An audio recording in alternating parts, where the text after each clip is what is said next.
오늘 우리에게 주신 하나님의 말씀은 시편 1편 1절에서 2절 말씀입니다. 시편 1절 1절에서 2절 말씀입니다. 다 함께 합독하도록 하겠습니다. 복 있는 사람은 악인들의 꾀를 따르지 아니하며 죄인들의 길에 서지 아니하며 오만한 자들의 자리에 앉지 아니하고 오직 여호와의 율법을 즐거워하여 그의 율법을 주야로 묵상하는도다. 아멘. 하나님의 말씀입니다. 말씀해 주신 하나님께 감사합니다.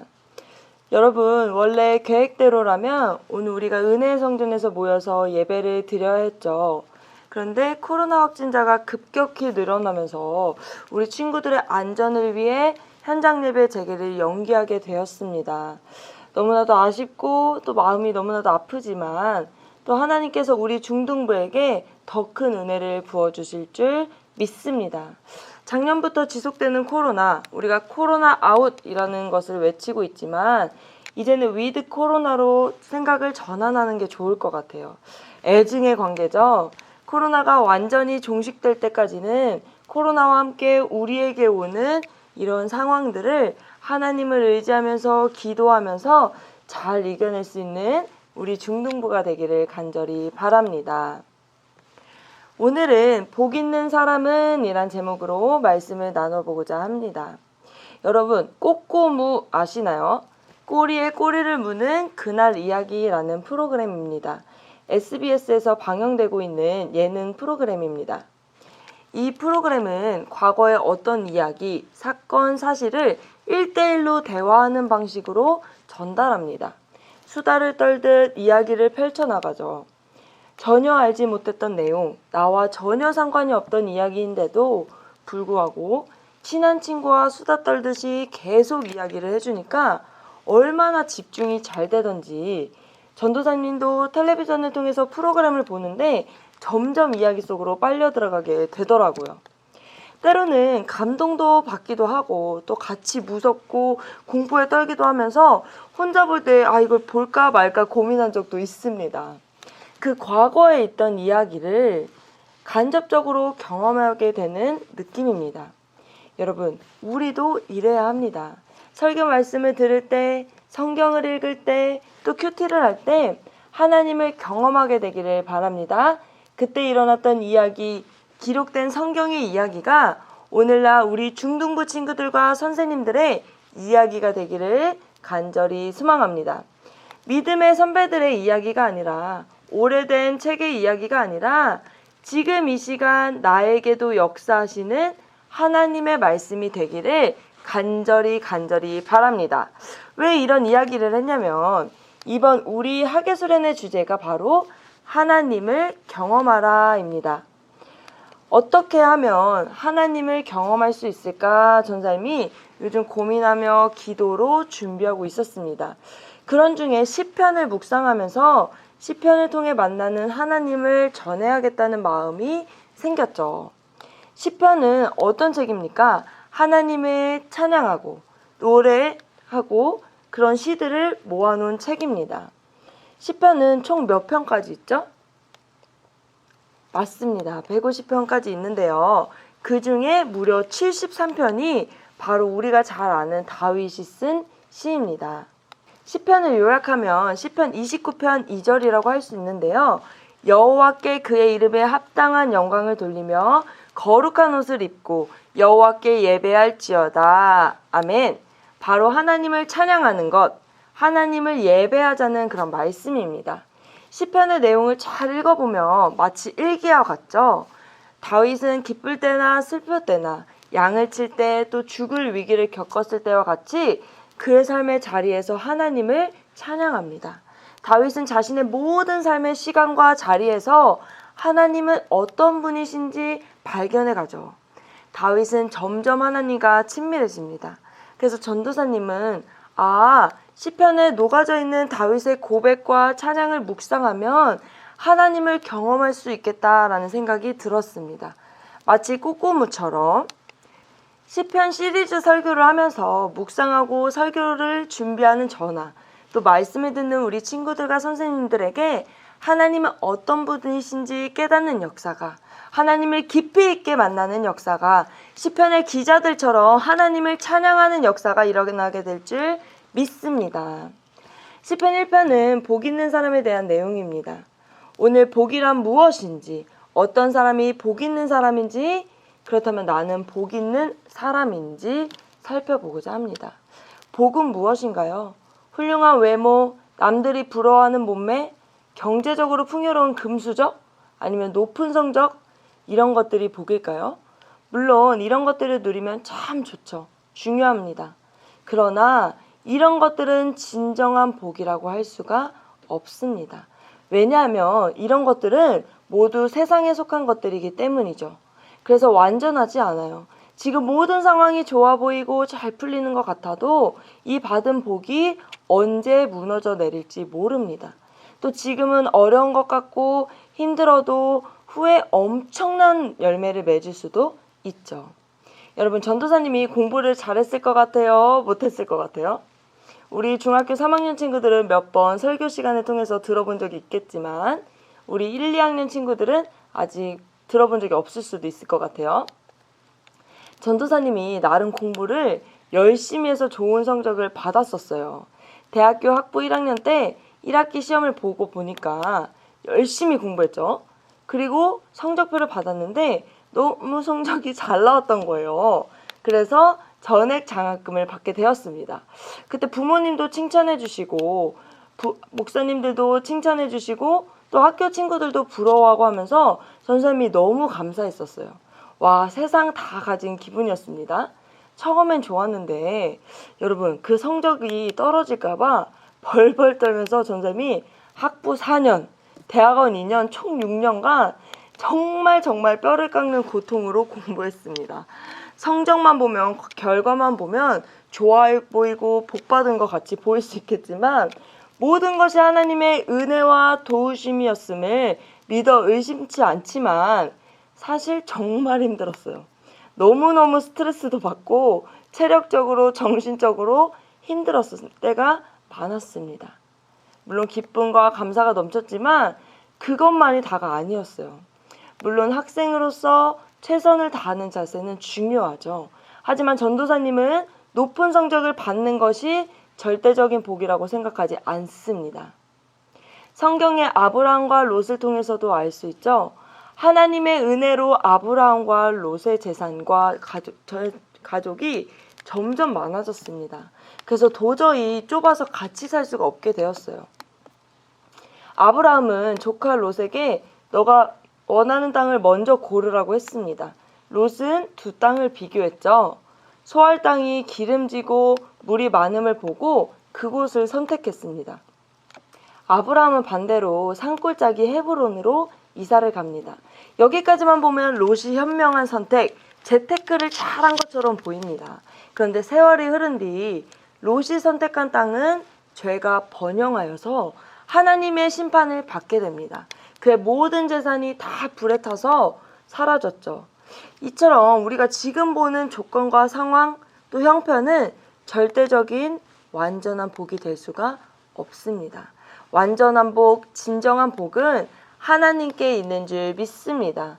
오늘 시편 1편을 보면 복을 주시는 분은 바로 하나님임을 알 수 있습니다. 하나님은 복의 근원이세요. 하나님은 우리에게 복을 주시는 분이십니다. 창세기 12장 2절 말씀입니다. 새번역본입니다. 함께 읽겠습니다. 내가 너로 큰 민족이 되게 하고 너에게 복을 주어서 내가 크게 이름을 떨치게 하겠다. 너는 복의 근원이 될 것이다. 아브라함에게 복의 근원이 되라고 말씀하셨습니다. 우리의 믿음의 조상 아브라함이 복의 근원이면 믿음의 후손인 우리도 당연히 복덩어리가 되는 거죠.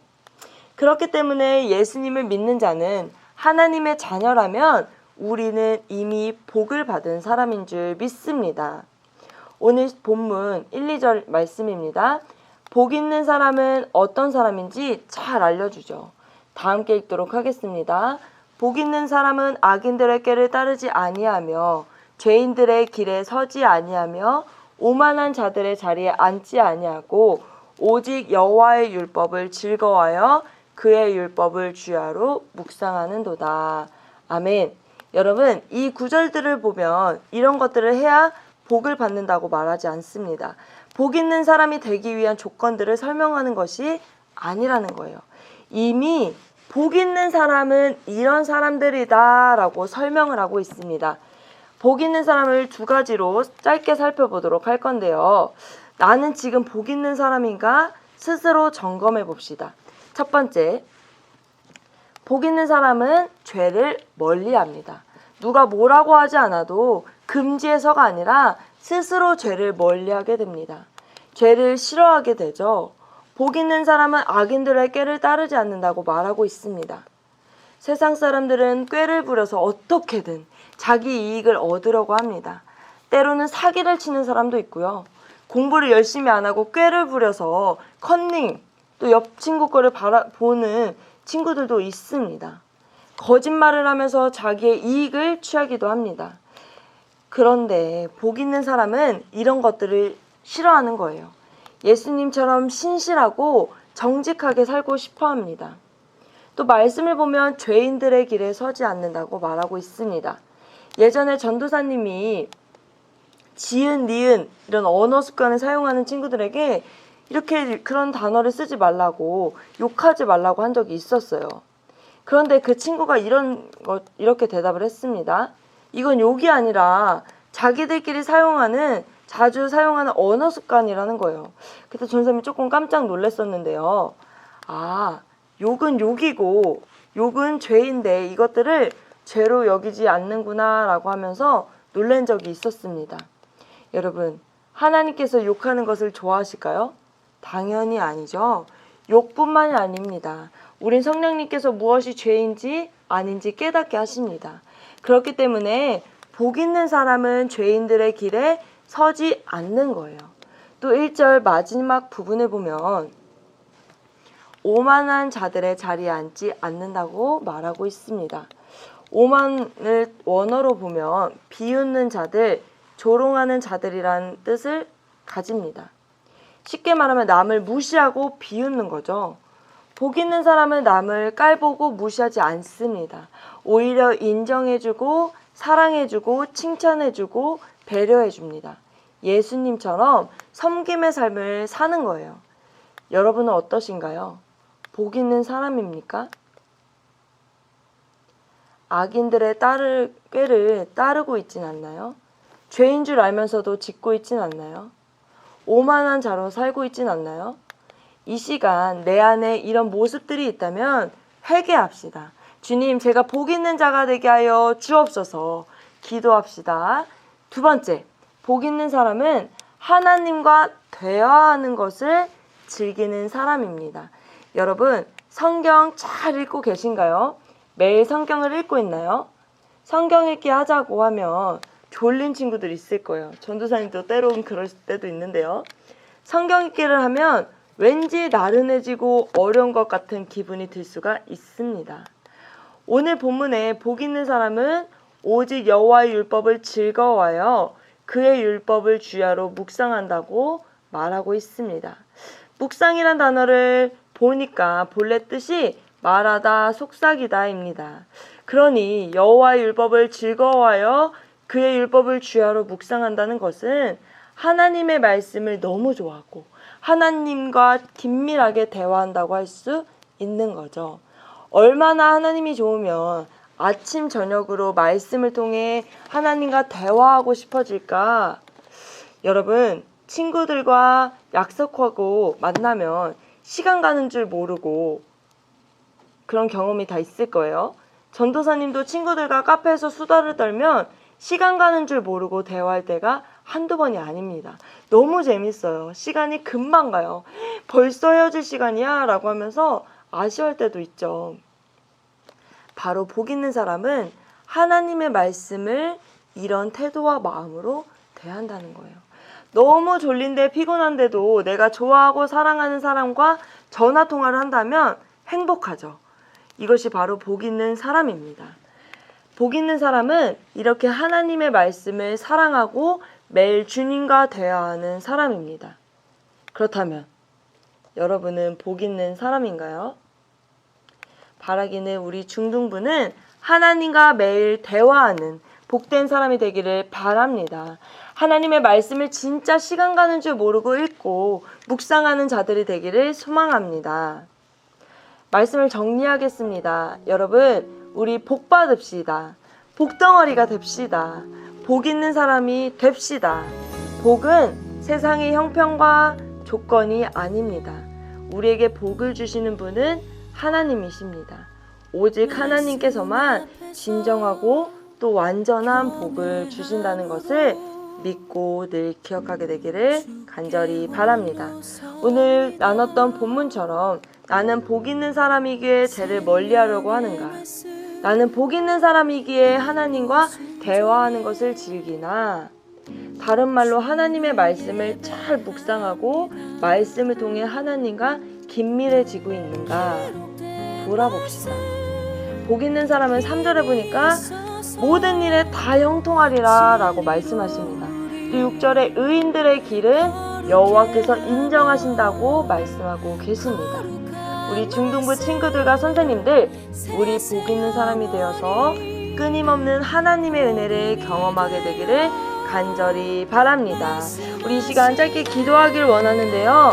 하나님, 주님 복 있는 사람으로 죄를 멀리하게 하시고 하나님의 말씀, 하나님과의 대화 시간을 사모하는 우리가 되게 하여 주옵소서. 주여, 3번 부르짖고 기도하도록 하겠습니다. 주여, 주여, 주여. 하나님 감사합니다. 제가 복 있는 사람이 되길 원합니다. 하나님의 말씀을 사랑하게 하시고 하나님의 말씀을 듣고 묵상할 때마다 하나님을 경험하고 하나님과 친밀해지는 자가 되게 하여 주옵소서. 세상의 것들은 하나님 완전한 복이 아닙니다. 오직 하나님과의 긴밀한 교제와 대화가 더욱더 큰 복인 줄 믿습니다. 하나님, 내게 찾아와 주셔서 하나님 만나게 하시고 하나님을 경험하게 하여 주옵소서. 말씀을 통해 이 시편을 묵상함을 통해 하나님을 경험하게 하시고 알아갈 수 있도록 주님 축복하여 주옵소서. 주님, 죄를 멀리하게 하시고 하나님 악인들의 길에 서지 아니하도록 도와주옵소서. 다시 한 번 더 기도하길 원합니다. 학예 수련회가 별로 남지 않았습니다. 주님, 우리 중고등부에게 또 특별히 우리 중등부에게 큰 성령의 역사가 일어나게 하여 주옵소서. 주여, 한번 부르짖고 기도하도록 하겠습니다.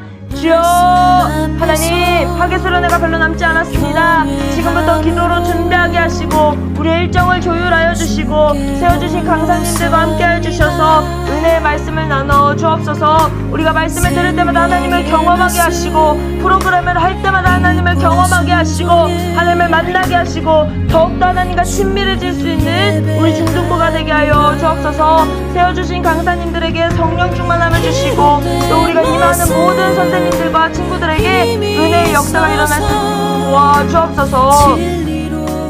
다 함께 기도하겠습니다. 하나님, 복의 근원이신 줄 믿습니다. 우리를 복 있는 사람이 되게 하여 주옵소서.